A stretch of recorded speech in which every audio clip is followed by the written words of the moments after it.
berries. So I like to usually stand over here, and so I'll go over here and give my talk. As you know, cancer is a major societal problem in the United States. Probably by the end of this decade, and that's 2020, it'll be the major cause of mortality in the U.S.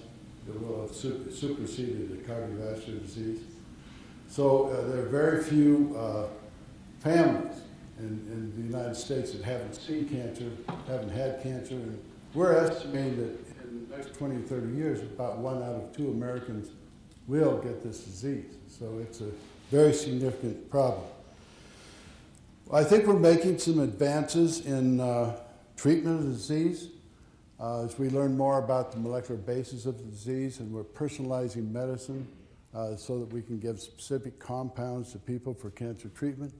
But we still have a long way to go. So I think prevention overall is still a very important modality, if you will, to try to deal with the cancer problem.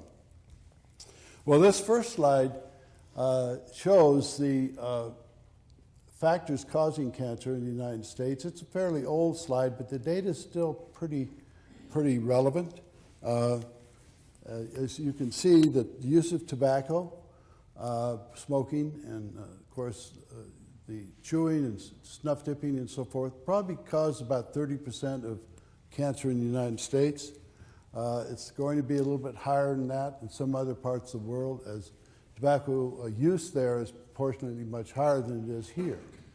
It's about 30% in the United States, and probably half of my career has been devoted to studies of tobacco carcinogenesis. So if at some point you would like to have me talk about that, I'd be happy to do that. It's kind of an interesting story. Dietary factors thought to be responsible for about 40% of human cancer. This includes compounds in the diet, in natural diet, that are actually carcinogens or promoting agents. And it includes compounds that we introduce into the diet through our basic habits.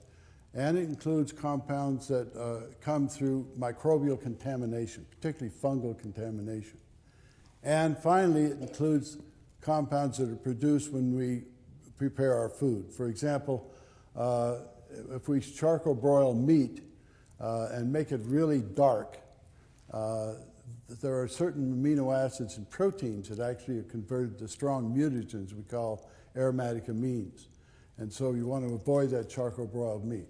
And of course, diet is an important source of fat. So that plus the obesity associated with diet, probably about 40% of human cancer.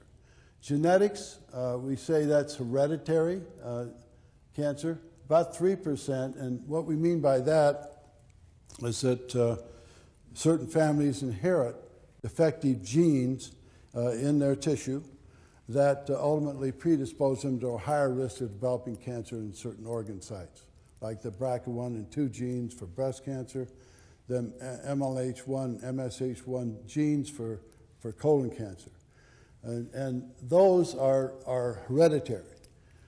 So that's about 3%, but as we're learning more about different tumors and we're doing more molecular studies, we're finding that this number is actually going to be probably much higher than this in the future.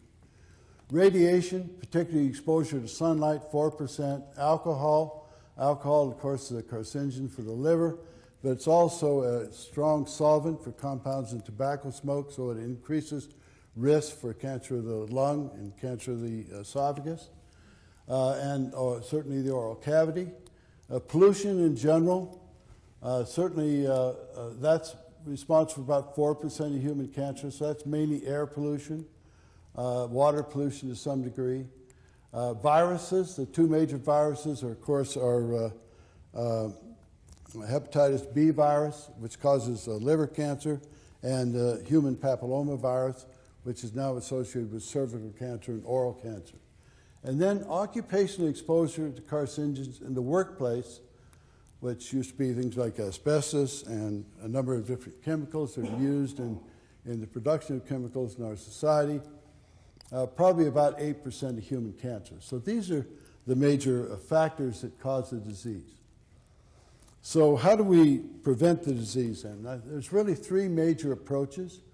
One is to identify individuals at high risk for getting cancer. And high-risk cohorts are people that have high exposure to carcinogens, premalignant lesions, who have had cancer, and they are more susceptible to recurrent disease. And so we need to identify these people and then try to prevent them from developing the disease or do a better job of treating them. Another approach is certainly to reduce our exposure to carcinogens, environmental carcinogens, and that is a continuous process that we need to work on. Of course, the key one in our society in the last several years has been to reduce the frequency of tobacco smoking. In the 50s and 60s, 1960s, about 50 to 60% of Americans smoked tobacco. Now it's about 20%. There's been a corresponding reduction in tobacco-induced lung cancer in both men and women because of the reduction in smoking. But the problem has been 20% for almost 3 decades.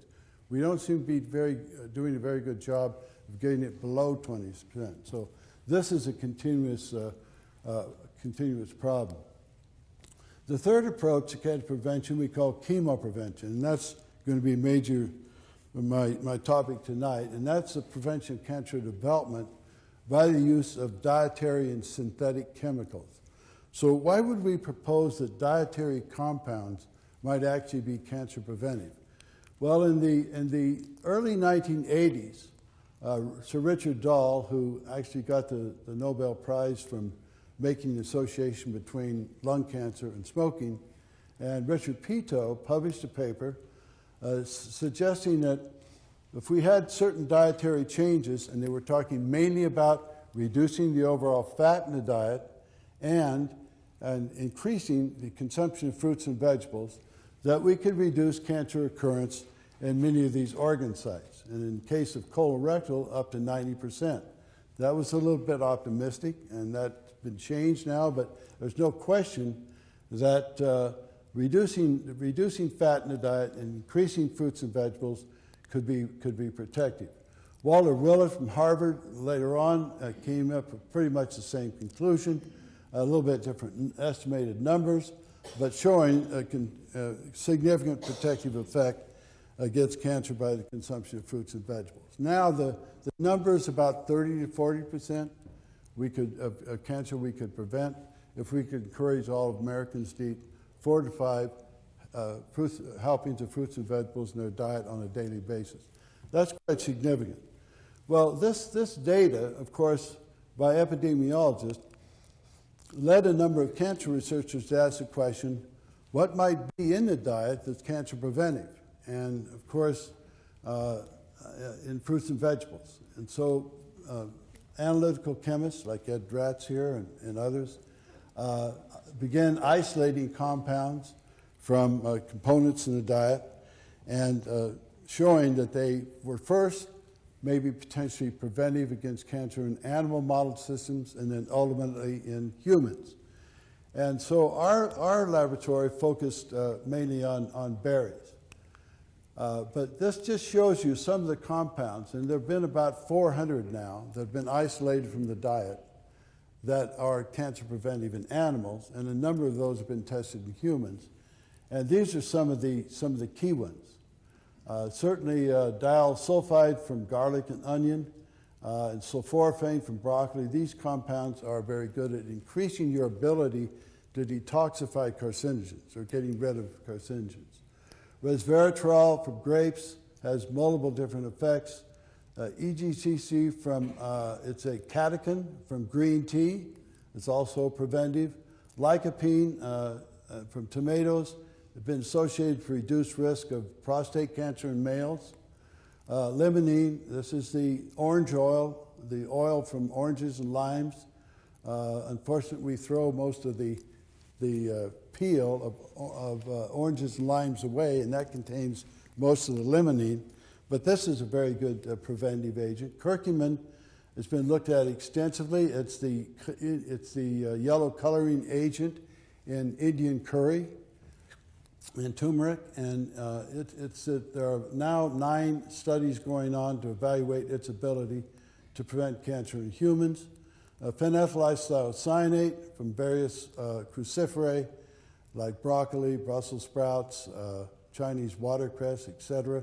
We've done a lot of work with this compound, and it actually completely prevents certain tobacco carcinogens from causing lung cancer in animals. Very good compound. Unfortunately, it's not effective after you start a cancer process. So it's good at preventing the initiation process, but after cancer process is started, PEITC is not effective. And then, of course, there are a number of vitamins. And so we embarked in this whole area of chemo prevention working with this compound. I had a postdoc in the laboratory who had been working at Cleveland Clinic, and he had shown that ellagic acid, when applied topically to the skin of mice, would protect against ultraviolet light-induced skin cancer. And he suggested I start working with this. When, of course, I was sort of reluctant to do that because, after all, my laboratory was trying to find carcinogens, not trying to see whether chemicals would prevent cancer. And so it was sort of a diabolical change in my thinking that said, well, maybe we ought to try this compound. And so, as you can see, it's a phenolic compound. It has these OH groups. And any compound that has OH groups on it, you can be pretty certain it's going to be a fairly strong antioxidant, so it can bind up free radicals, oxidative radicals. And indeed, when we fed it to mice initially, in a model we developed for lung cancer, it didn't work. It worked very nicely in inhibiting carcinogens from causing damage in lung tissue in culture, but when you put it in the animal, it didn't work. And the reason why is because it simply didn't, when you fed it in the diet, it didn't get to the lung in sufficient doses to protect. However, we did find it had a modest inhibitory effect on cancer of the esophagus and colon. But it was fairly insoluble, and its bioavailability, that means the amount that actually was absorbed in the bloodstream, was quite low. So ultimately, kind of lost interest in ellagic acid. But nevertheless, about halfway through our ellagic acid studies, I had a graduate student, Elaine Daniel, who is a chemist, and she asked the question, where might ellagic acid be found in the diet? The ellagic acid we purchased was all from the bark of eucalyptus trees, and we knew it was present on many trees. It actually protects them against infection with fungus and bacteria and so forth. But we didn't know where else it was, and we had some evidence it might be in fruits, so we actually freeze-dried, that is, we removed water from 35 different fruits, and then we extracted ellagic acid from them, and sure enough, we found that the highest level was in berries. Red raspberries and black raspberries had about the same amount. Strawberries a bit less, cranberries quite a bit less. These other fruits had some ellagic acid, but not very much. So most of it was found in black raspberries and red raspberries. Well, I gave a talk at Daytona Beach, Florida, to the American Cancer Society in 1987, and there was a farmer from Ohio that read a newspaper article about ellagic acid and it being present at pretty high levels in black raspberry. So he called me one day, and his name is Dale Stokes, and this is Dale's hands here, and he said, I have about 35 acres of black raspberry plants, and I'd like you to come down to the farm and we'll talk about your work. So we came down, and this was about a week before we would harvest his black raspberries. So you see they're still red. There are a few black ones here, but ultimately within about a week they'll all turn black due to the accumulation of compounds called anthocyanins. And the anthocyanins are the compounds that give berries their color. And so he said, you know, these berries are about 80–90% water. What would happen if we removed the water from the berries, and then take the dry berry, like you see in your Kellogg's cornflakes, grind it into a powder. If we remove the water, you'll be concentrating the lactic acid about tenfold. Maybe we can protect against cancer with berry powder. And I thought about that and I said, gee, everybody's working with pure compounds. This is a departure. I'm not sure if a food-based approach is going to be very acceptable, but I said, maybe we ought to try it. So we produced some freeze-dried black raspberry powder, which you see here, and we started analyzing it. We found that, gee, it has a lot more than just a lactic acid, that there are a number of different compounds in this powder that have been shown in animal model systems, and in some cases humans, to be cancer preventing. Certainly vitamin A, C, and E, folic acid to some degree, fair amount of calcium, small amounts of selenium. Potassium is certainly not a preventative agent, but it's good for your heart. There's a lot of that in raspberries. And then in addition to lactic acid, there were a number of other simple phenolic compounds, the most important of which is quercetin. Quercetin is also quite cancer preventive in animal model systems. And then there were high levels of these anthocyanins, the compounds that give berries their color. And then we also found some phytohormones or phytosterols like beta-testosterone. It's quite prevalent in black raspberry powder. This is a compound that can bind to the estrogen receptor and prevent estrogen from binding to the receptor on mammary epithelial cells. So it's a fairly good inhibitor of breast cancer in rats. And then, of course, about 45% of the powder is fiber, and that includes pectin and other complex polysaccharides.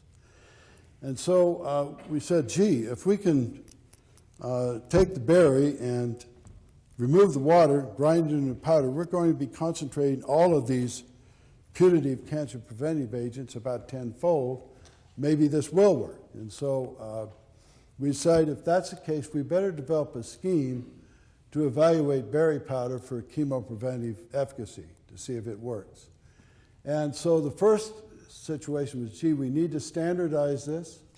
Then we need to do toxicity studies in rodents because chemo preventive agents, if they're going to be given to people for long periods of time to prevent cancer, they cannot be toxic. Toxicity is out of the question. So that's a very important initial step to do in rodents to see whether or not the agent induces toxicity. Then we do bioassays in animals to see if the material will inhibit cancer, and then we do phase 1 through 3 human clinical trials, and I'll talk about those later. So the first step was, how do we standardize berry powder? Well, the black raspberries are grown on the farm, and this particular farmer is capable of giving the nutrients to the berry plants in such a way that 80% of the crop is ready for harvesting at a single point in time. So he harvests the berries using a mechanical device that's used for harvesting grapes. Just goes down the field, shakes the berries off, they collect them, and then we wash them thoroughly immediately and freeze them on the farm within 2 to 3 hours of the time of picking. This reduces the likelihood of breakdown of compounds within the berries. And then we freeze dry the berries and grind them into a powder, and then we test the powder for actually 26 nutrients, some of which you saw in that previous slide, and other non-nutrient constituents. But the major ones in every batch are the anthocyanins, because later on we showed the anthocyanins were the most important compounds for the cancer preventive effect of the berries, and so we want to standardize each batch of powder to show that it has approximately the same amount of anthocyanins in our studies. We also look for contamination with herbicides, fungicides, and pesticides, and our farmers grow berries. It's very hard not to use some pesticides, herbicides, and fungicides, but the way that we prepare the powder results in the destruction of most of these compounds, and many of them are biodegradable anyway, so the levels that we find in our powder are far below what the EPA or the FDA permits in human foodstuffs. We also look for contamination with E. coli, Salmonella, Listeria, fungi, because as you know, foods contaminated with these agents have been shown to be problematic in humans. And these are also far below the levels. In fact, we usually don't find any of them in our berry powder. So the second thing was to actually see how do these animals tolerate the berry powder. So they're typically given a synthetic diet. It's just a white powder that contains no cancer preventive agents. And we mix our berry powder in that white powder at different concentrations, usually at 2 and 5%. We did that and we fed rats that berry powder for a period of about 9 months. We found that there was very little weight loss. In fact, they gained a little bit of weight eating the berry powder. And so weight loss is an indice of toxicity. We didn't see that. We harvested multiple different organs from these animals at the end of the experiment, didn't see any evidence of toxicity. And we also found that there was about a 10% reduction in blood cholesterol. And we see this in humans. Berries are very good at reducing both blood cholesterol and blood triglycerides. And we saw this also in our animal model. So we also did some pharmacokinetic studies, and we found that the anthocyanins and most of the other compounds that are likely to be preventive are absorbed locally into tissues. Not too much gets in the bloodstream and distributes systemically, but the local amount is quite high. So we said, therefore, berry powder is more likely to be protective in the mouth, in the esophagus, and in the colon, where there can be localized delivery if you feed the powder in the diet. So we decided to focus on 2 cancers. One is esophagus. This is the 6th most common cancer worldwide, and there are really 2 kinds. One is squamous cell carcinoma, which is not very common in the United States. It used to be more common with more smoking and alcohol consumption, but actually it's gone down quite dramatically in the United States. It's very common in China, as you'll see in a while. And in other parts of Asia, Middle East, and so forth, parts of Africa.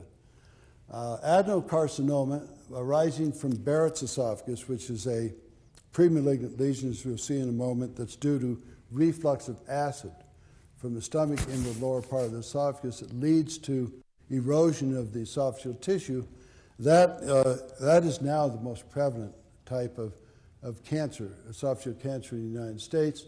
And adenocarcinoma is actually increasing at a rate, largely due to obesity, more rapidly than any other cancer in the U.S., with the exception of melanoma of the skin. So this one is an important one to focus on. Unfortunately, esophageal cancer has a fairly dismal 5-year survival. It's only about 6 or 7%. So this is a tough disease. It's commonly metastasized at the time of diagnosis, so it's a tough one to treat. Colon cancer is the 2nd major cause of cancer death in the U.S. It, in my opinion, is totally preventable, or nearly totally preventable. If everyone would get a colonoscopy from 50 years of age on, we could markedly reduce the occurrence of colon cancer. But only about 29% of Americans get routine colonoscopies. And so we have a lot of undiagnosed disease.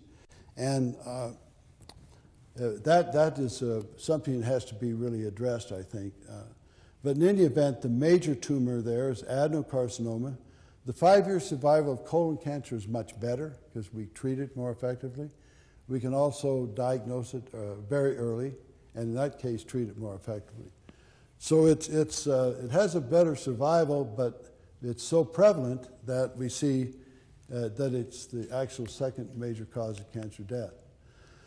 So going then from having shown that the berries are not toxic in rodents, we decided to see, are they cancer preventive in rodents? So we've been working with a model in the rat, those rats you saw earlier, where we treat these animals with a compound called N-nitrosylmethylbenzylamine, or NMBA. That's a carcinogen. And if you inject it under their skin multiple times over a period of time and then remove their esophagus, after about 25 to 30 weeks, you'll find that there are numerous tumors that actually occur on the surface of the esophagus. Most of these are what we call papillomas. They're not malignant at this point. They're benign tumors. This one was larger, and it was invasive. So this would be called a carcinoma. This is a true cancer. As you can see, you can count these tumors quite easily, and if you were to give an agent that might inhibit the development of them, you could easily determine a reduction in tumor number in treated rats. So if we look at that same esophagus under the microscope, we see that cancer is definitely a multi-stage process. And in humans and in animals, it takes a long time to develop relative to their age span. So most human cancers don't develop rapidly. They're usually 5 to 10 years in the making. And so in rats, what you have is normal tissue here. This is normal esophagus with a basal layer of cells. And when you treat with this carcinogen, one of the first things you see is more rapid growth of this basal layer of cells and a thickening of the epithelium. And then this underlying tissue is all muscle. That's what moves the food down the esophagus. And then in a more advanced stage, you have additional growth of this, a marked thickening here, and then you have a lot of this amorphous protein on the surface of the tissue, which is what we see on our skin. It's called keratin. And then this lesion can become even more advanced to form what we call dysplasia. This is very close to cancer, but it's not cancer. It's not invading yet in the underlying tissue. And, but there's a loss of normal polarity of these cells. They're growing in different directions. They're growing fairly rapidly. You'll find nuclear changes occurring in dysplastic lesions. And then these can go to papilloma, and then papilloma ultimately to cancer, squamous cell carcinoma. This one is actually invading down below, and there's some blood vessels and lymphatics down below in the muscle that we could see had cancer cells in them. So it was an invasive lesion. The human squamous cell carcinoma looks very, very much like this. So our job from the chemopreventive standpoint is to try to prevent this from going to this, from going to that. Either we hold this in check, or preferably we reverse it back to a more normal appearing epithelium. That's really our job in chemoprevention. So in order to model that in the rat, what we do is we treat with the carcinogen 3 times a week for 5 weeks, and then at about 7 to 8 weeks, you have small areas of dysplastic change. So you have these small dysplastic lesions. And if we put berries in the diet of the rat at that point, at about 8 weeks, and we leave the berries in their diet till we harvest the animals at 35 weeks, we get about a 70% reduction in papillomas. That's very good. That's about as good as it gets with any individual compounds. So, but if we treat with berries for a period of time and then we stop berry treatment, we only get a 40% reduction. So that means that we are holding these lesions in check, but if we remove the berries, they can then progress on to cancer. And if we wait a longer period of time before we treat with berries, we have even a lesser effect. And that's because as these dysplastic lesions become more advanced, they're more difficult to hold in check. And if we try to treat at the papilloma stage, berries don't do anything. They don't inhibit, they don't regress papillomas. So they're most effective really in regressing very early lesions. And so we asked the question, what are some of the genes that might be affected by these berries? And we had done a number of studies in the 1990s in this particular model showing a variety of different genetic changes that were associated with the conversion of normal esophageal tissue into the papilloma. The key molecular event there is mutational activation of this gene called HRAS. It's an oncogene, and when it's mutated, it produces an abnormal protein, And that actually causes loss of cell growth control and drives tumor development. And so for almost all of those tumors you see have a mutated HRAS gene. P53 is what we call a tumor suppressor gene. So an oncogene, you might say, would be an accelerator. A suppressor gene would be the brakes. So they can become inactivated in cancer. And P53 is a key one that becomes inactivated. This actually only occurred in about 30% of these papillomas, but certainly in those papillomas that had both HRAS activation and P53 inactivation, these were definitely the most malignant tumors. And then we looked at markers of cell proliferation or cell growth rate, like PCNA. It's a protein that's associated with cell growth. We looked at some growth factors and growth factor receptors, some cyclins, some enzymes I'll talk more about later, some other enzymes that are associated with rapid growth, and then two factors that are associated with new blood vessel formation. VEGF1 and HIF1 alpha, these two growth factors stimulate endothelial cells to make new blood vessels to feed that tumor. And all of these were amplified and overly expressed in these tumors. So these are turned on in tumor development. Another gene, however, that's turned off are the integrin genes. And the integrin genes are genes that code for proteins that hold cells together, keep them, make them anneal with one another. And cancer, unfortunately, those genes are frequently inactivated. These cells pull apart from one another. They become antisocial, and that's how they grow as cancers. So integrin levels went down, and we also found an increase in these proteins that permit cells to invade through normal tissue. So as cancer cells become more aggressive, they increase their production of these proteins that permit them to invade down through normal tissue. And so those genes were overly expressed. When we treated with berries, interestingly enough, all of these genes associated with increased cell growth, angiogenesis or new blood vessel formation, and with cell-to-cell communication were changed and downregulated in a positive way. So this is just a partial list of the genes we know are changed by berries, but they are some of the key genes that are associated with the effects of berries.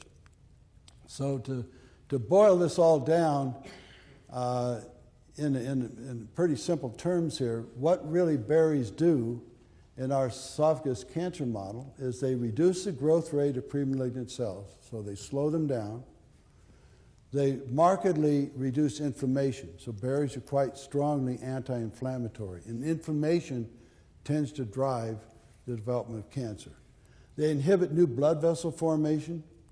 They stimulate what we call apoptosis or programmed cell death. So there are different pathways for apoptosis, but the genes for apoptosis are actually stimulated by berries so that there's more so these premalignant cells, instead of growing, they die.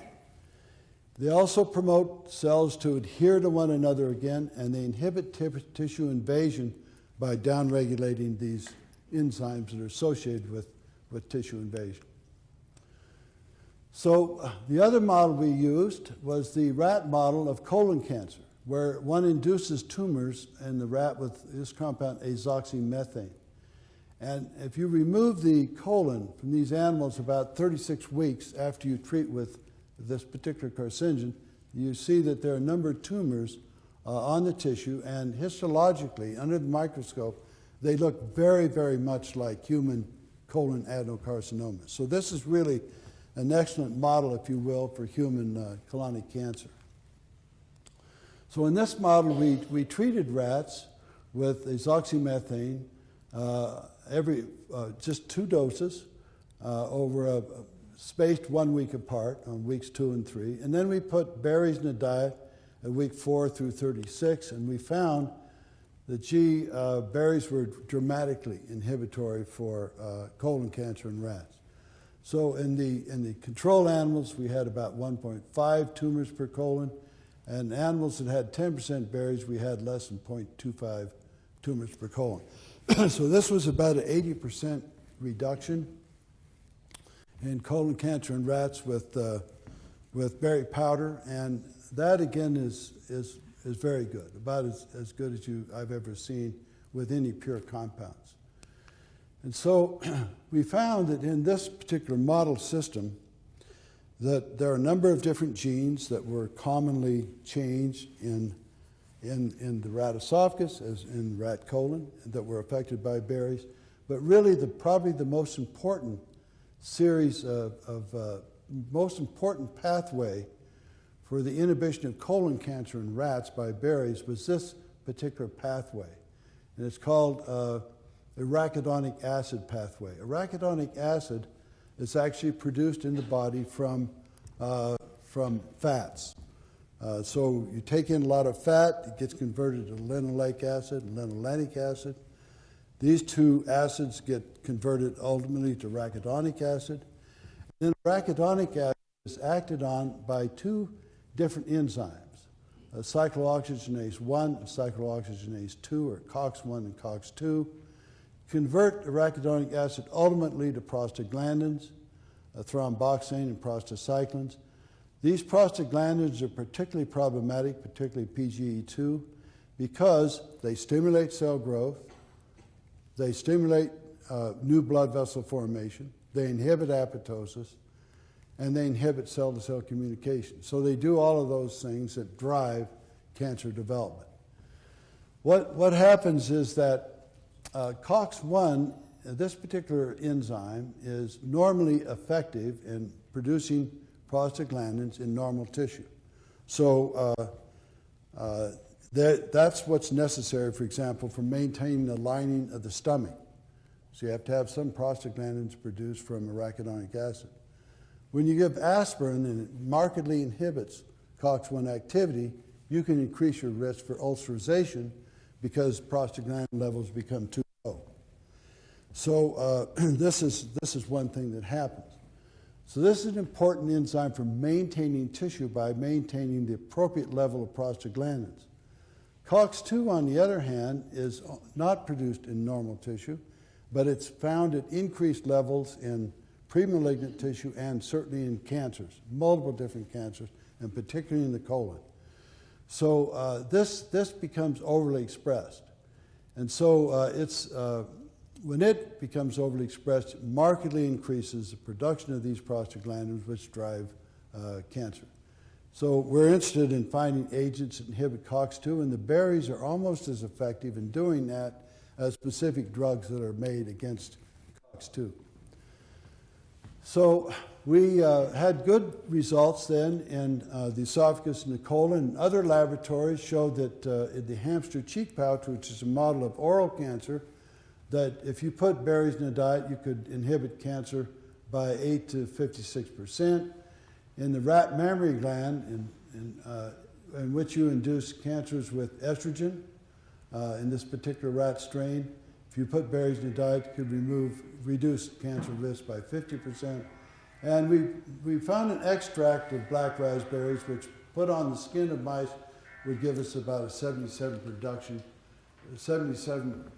reduction in ultraviolet light to skin cancer. So these were different systems in which the berries were effective.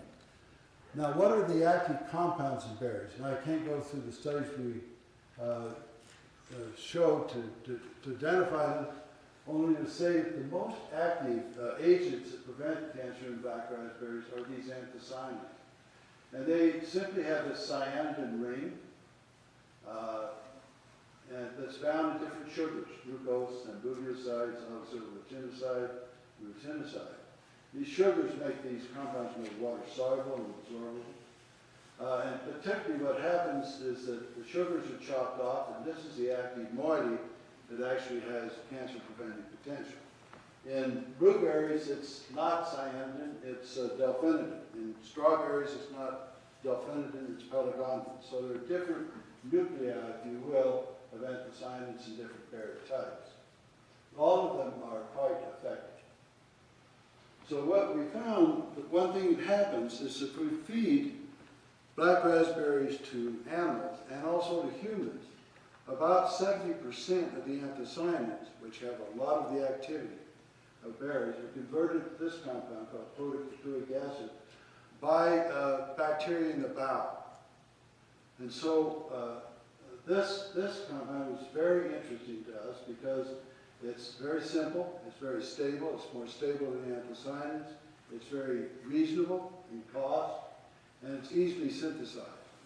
And so we just discovered this about 6 months ago and published it, and I think it's going to generate a lot of interest. Because what we found was, is that if we just look at this data with week 35 in the rat esophagus model, when we induced cancer in the rat esophagus with NMPA, we had about 12 tumors per esophagus. Actually, it's a volume number. With the black raspberries, we reduced this down to about 3 or 4.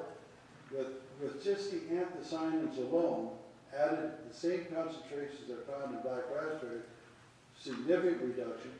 And with the PCA added to the diet at 70% anthocyanins, again, strong inhibition. So that told us that the anthocyanins are important, and their conversion to PCA must be very important for the protective effect of black raspberries. So having this data in animal model systems, we decided to proceed into human clinical trials. And we'll need to probably monitor my time pretty carefully here. So the first trial, of course, was to determine whether or not black raspberry powder is tolerated in humans. Does it elicit toxicity? So we found 10 normal volunteers. These were Ohio State students. We paid them pretty well. They had to go on a phenol-free diet for 14 days. Why? Because we wanted to measure levels of anthocyanins and lactic acid in their blood, so we didn't want contaminated phenols from things like wine, beer, tea, coffee, etc. So they had to go on without that for several days. And also fruits and vegetables. That wasn't as tough. The others were a little tough. And then we took their blood and urine. We looked for signs of toxicity, and what we found is that the berries were well tolerated. We had one student that developed transitory diarrhea for a day, and another one that had constipation for a day. And that's all we really saw.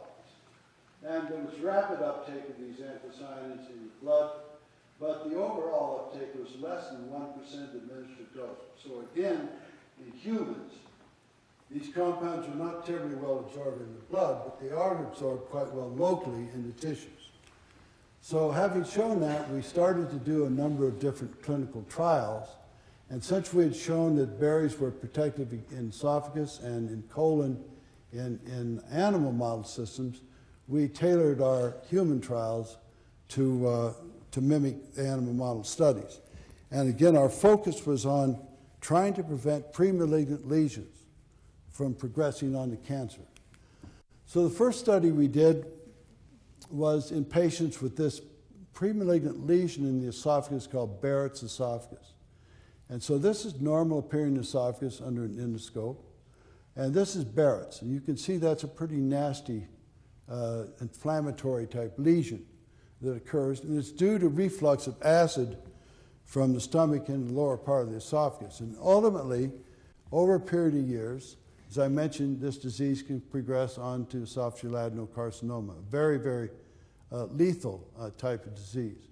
So our question was, if we took berries and treated them with black raspberry powder, could we regress this lesion and have an effect on it? So we had 20 patients, and we treated them with 45 grams of black raspberry powder a day, and that's equivalent to a 5% diet in animals, which was preventative. And we treated them for a period of 6 months, every day. And we were a little disappointed in the results, because what we found was that the berries didn't actually reduce the size of the Barrett's lesion. So it didn't get smaller. We had hoped it would, but it didn't. We had a reduction in the growth rate of cells in the lesion. That was a good thing. And we had an increase in an enzyme that helps you detoxify carcinogens. And there was definitely evidence of reducing parameters of oxidative damage in tissues, but not much effects in the lesion. So Laura Cresty, the person who did this study, who's now at the Medical College of Wisconsin, is now redoing this study with putting the powder in a sort of an oil vehicle that coats the esophagus. Because our assumption was that when we put it in water, that the passage of the powder across the esophagus was too rapid to permit good absorption of compounds. So she's redoing that study now using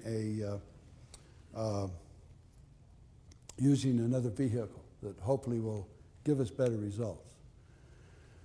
Another study we did was try in esophageal dysplasia. And I mentioned dysplastic lesions can progress on to squamous cell cancer. And this is a rat tumor, but as I mentioned, I couldn't find a human tumor in the literature, so I didn't have one in my lab. So this is but these are pretty much what human esophageal squamous cell carcinomas look like. As I mentioned, most of those, this is by far the most prevalent esophagus cancer in the world.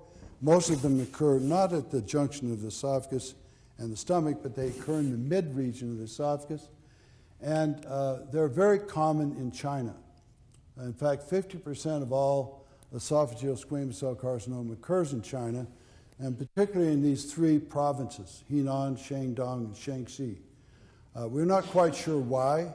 We know that there are certain dietary factors that are definitely contributing to this disease. We haven't been able to find a hereditary basis for it, but we think it might be there. But interestingly enough, the frequency of esophageal cancer in some of these neighboring provinces of China is 100-fold lower than it is in these areas, and yet we can't really find out why that might be the case. So that's a continuing dilemma. But we were able to establish a relationship with some gastroenterologists at Peking Union Medical College in Beijing. And typically in January of every year, they go down in Henan province. This is a very poor province in China. It has a major hospital, cancer hospital, that treats a huge number of patients. And they actually do about 20,000 endoscopies during the month of January to look for people that might have esophagus cancer. If they find cancer, they remove it. If they have But if they have moderate lesions or mild lesions, they leave them in.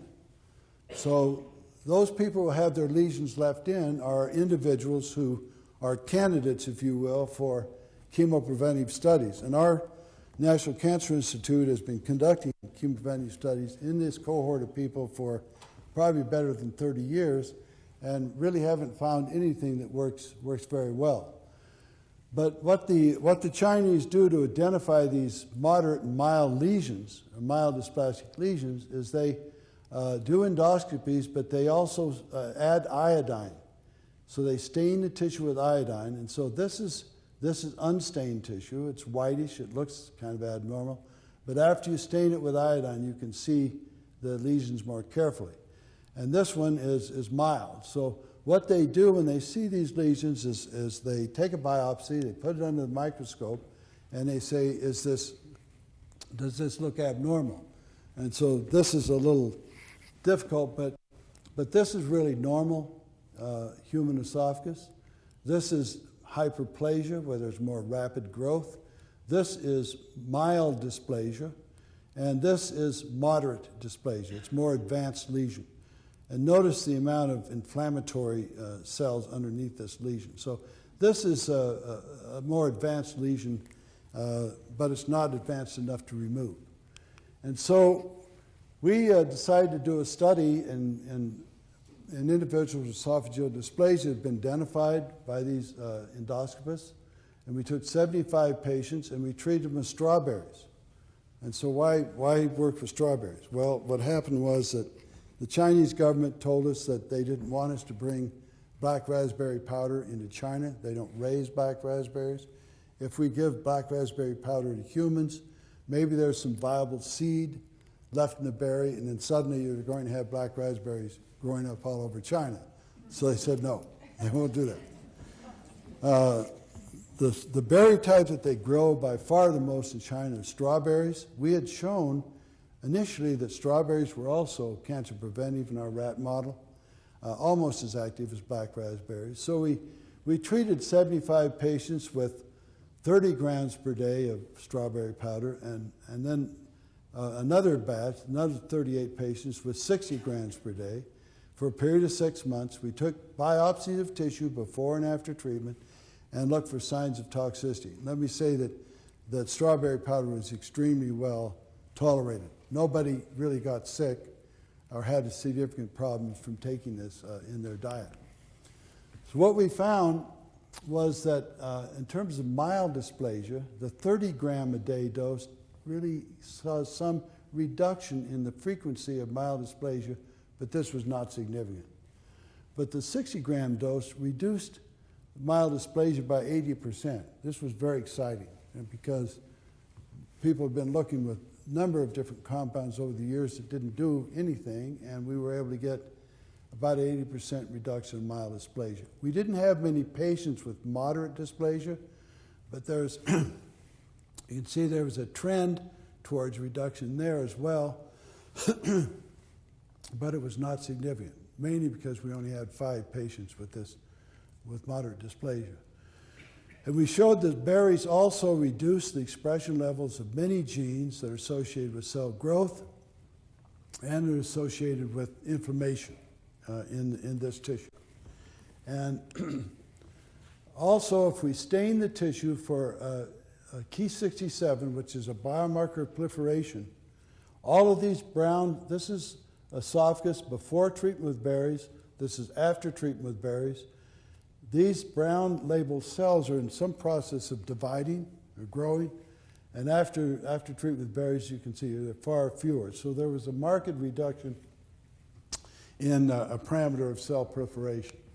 So that was a pretty good result in humans, and now we're planning another trial. I probably won't do it, but other people will do it, to look at strawberries for the prevention of stomach cancer in China, because we have some evidence that berries have compounds in them that kill the organism Helicobacter pylorus, and so we want to see whether or not we might have a protective effect in the stomach.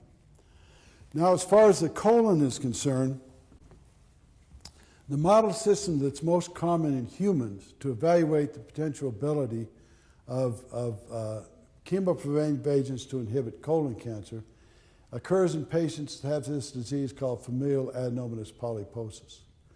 And this disease is, they inherit a defective APC gene.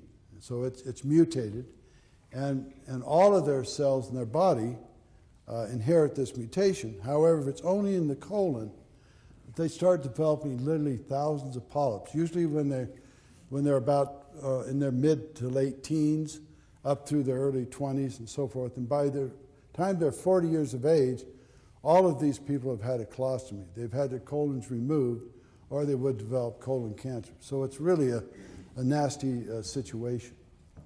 What happens when they remove the colon is they bring the small intestine down, they anastomose it to the rectum, and the small intestine is not at risk for polyp development, but the residual rectum that's not removed surgically is.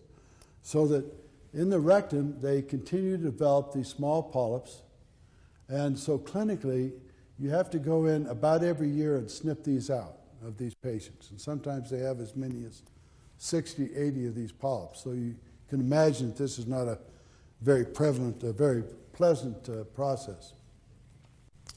So the National Cancer Institute has identified some non-steroidal anti-inflammatory drugs like Sulindac and so forth that are quite effective at regressing these polyps, but unfortunately they elicit some toxicity. So we decided, I think I'll skip this pathway, but basically what really happens in this disease is that this particular protein is produced at very high levels. When it is, this particular protein is not degraded, and it goes down the nucleus and turns on about 200 genes that drive proliferation. That's how those polyps actually develop in FAP patients. And so what we did is we've worked with Dr. Carol Burke at Cleveland Clinic. Cleveland Clinic has the largest cohort of FAP patients in the United States.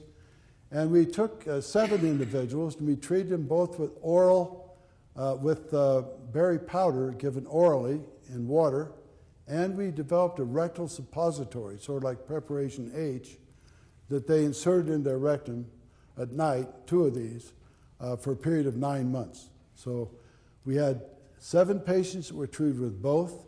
We had 7 that were only treated with the rectal suppositories. What we found was sort of interesting. In patients that were treated with both the rectal suppositories and the berry powder, we didn't have quite as good of inhibition or regression of polyps, only a 19%, than we did in folks that were just given the rectal suppositories. Of course, this is a very small number of patients, and it needs to be confirmed. But what it suggests is that powder probably didn't do much because they don't have a colon, they don't have any bacteria in their colon, they can't convert it to the anthocyanins to PCA, so there's probably not much effect. But by just locally administering the berry powder in the form of a suppository, we had a 35% regression of these lesions, and that was actually a better regression than was obtained with Celebrex in these same patients, and the FDA has approved Celebrex for regression of polyps in FAP patients. So our berry powder, our suppositories actually work just a little bit better. And so what we saw was that if we harvest those polyps that were remaining at the end of the study, is that there was a reduced, this is before berry treatment, this is after berry treatment, reduced number of dividing cells, reduced new blood vessel formation. So if we stain for this particular compound called CD105, it's a protein, it picks out new blood vessels, far fewer of them in berry-treated polyps. We had a reduction in two enzymes that are involved in what we call DNA methylation, and that's a good thing. And we also had a reduction in beta-catenin in the cytoplasm. So that meant that the berries had a good effect on those polyps. So how am I time-wise? I'm here? Okay, so